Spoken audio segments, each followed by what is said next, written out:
नमस्कार दोस्तों, आप सभी को महाशिवरात्रि पर्व की हार्दिक शुभकामनाएं। पंचांग के अनुसार इस साल 8 मार्च को महाशिवरात्रि है। मान्यता है कि इस दिन भगवान शिव का मां पार्वती से विवाह संपन्न हुआ था। इस मौके पर हर साल मंदिरों में धूमधाम से महाशिवरात्रि का भव्य आयोजन किया जाता है और घर घर में महाशिवरात्रि के पर्व को मनाया जाता है। शिव मंदिरों को फूलों और लाइटों से सजाया जाता है। इस दिन भगवान शंकर और माता पार्वती का विवाह हुआ था और यह त्यौहार उनके दिव्य मिलन का जश्न मनाने के लिए हर साल मनाया जाता है। साथ ही यह शिव और शक्ति के मिलन का प्रतीक है। दोस्तों, इस दिन पौराणिक कथाओं के अनुसार भगवान शिव ने समुद्र मंथन से निकला जहर भी पिया था, इसीलिए इस दिन भांग धतूरा और शिव को इस तरह की सामग्री चढ़ाई जाती हैं। महाशिवरात्रि के दिन भोलेनाथ का जाप करना चाहिए। बार बार ओम नमः शिवाय मंत्र का लगातार जाप करते रहें। शिवरात्रि के दिन हमें पूरे दिन व्रत रखना चाहिए। सुबह गंगा स्नान या जल में गंगा डालकर स्नान करने के पश्चात घर के पास मंदिर में या फिर घर में ही रुद्राभिषेक करना चाहिए। रुद्राभिषेक के लिए हमें प्रसाद के रूप में कुछ मीठा रखना चाहिए, फल रखने चाहिए और उसके बाद हमें सब पूजा की सारी सामग्री दूध, दही, पंचामृत बनाकर और शहद, घी, गन्ने का रस, बेर आदि सामग्री रखकर जरूर हमें माता पार्वती और भोलेनाथ को अर्पित करना चाहिए। दोस्तों, इस दिन रुद्राभिषेक का विशेष महत्व है। मंदिर की साफ सफाई करने के पश्चात भगवान भोलेनाथ के लिए धूप, दीप, नैवेद्य, फल, घी, चरणामृत और रुद्राभिषेक के लिए दूध, दही आदि, गन्ने का रस, काला तिल, जौ आदि सामग्री को एकत्रित करने के पश्चात माता पार्वती के श्रृंगार का सामान रखना चाहिए और भगवान भोलेनाथ का जप करते हुए उन्हें दूध, दही से स्नान कराना चाहिए। अगर आप हो सके तो स्वयं ही करें, नहीं तो घर में किसी पंडित ब्राह्मण को बुलाकर और उनके द्वारा रुद्राभिषेक कराएं। भगवान भोलेनाथ को यथाशक्ति गंगा जल से लगातार स्नान कराएं और ओम नमः शिवाय मंत्र का जप करते रहें। इसके पश्चात दही का भी स्नान कराएं, घी से स्नान करें, गन्ने का रस से स्नान कराएं और बेलपत्र का बहुत महत्व है। भगवान शिव भोलेनाथ की पूजा में बेलपत्र का बहुत महत्व होता है।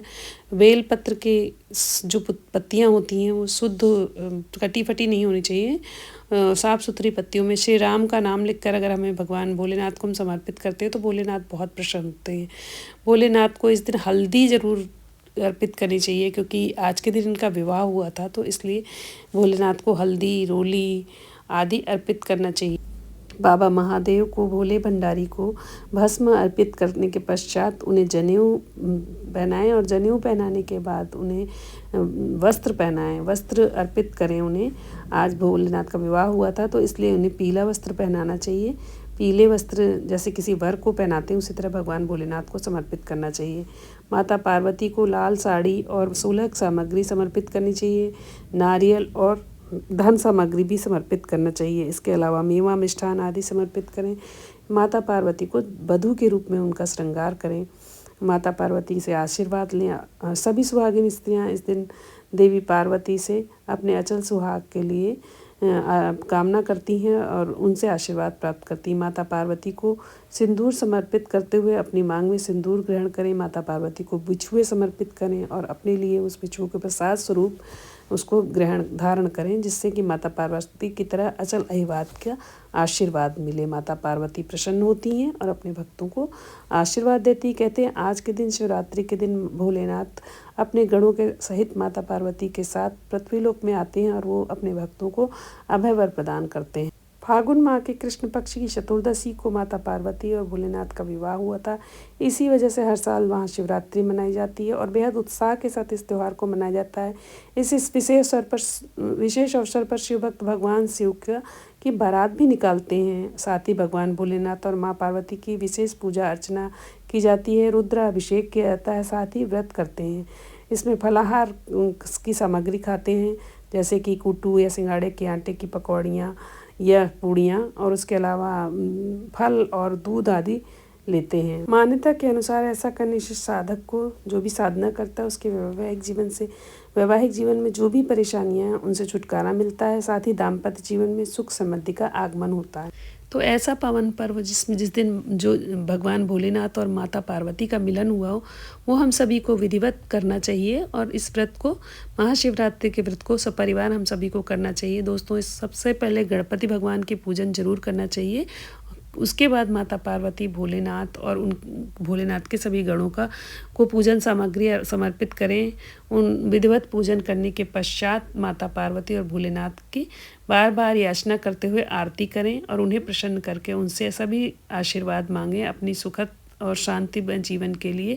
और विश्वास करें कि भगवान भोलेनाथ कभी भी अपने भक्तों को खाली नहीं जाने देते हैं, क्योंकि उनका नाम ही है भोलेनाथ। तो महादेव अपने भक्तों के ऊपर कृपा करते हैं और उनसे जो भी वरदान मांगा जाता है वो आशीर्वाद सभी भक्तों को देते हैं और भक्तों का जीवन सुखमय होता है और भक्तों के मन को शांति मिलती है। तो दोस्तों, महाशिवरात्रि को पर्व बहुत ही शुभदायक है और बहुत ही इसका ज़्यादा महत्व है जीवन में, चाहे वो वैज्ञानिक हो और चाहे वो धार्मिक हो, क्योंकि महाशिवरात्रि को जागरण की रात्रि कहा जाता है। इस दिन रात को जागने में धार्मिक और वैज्ञानिक दोनों ही महत्व है। महाशिवरात्रि की रात में ब्रह्मांड में ग्रह और नक्षत्रों की ऐसी स्थिति बनती है जिससे शरीर के भीतर की ऊर्जा प्राकृतिक रूप से ऊपर ब्रह्मांड की ओर जाने लगती है।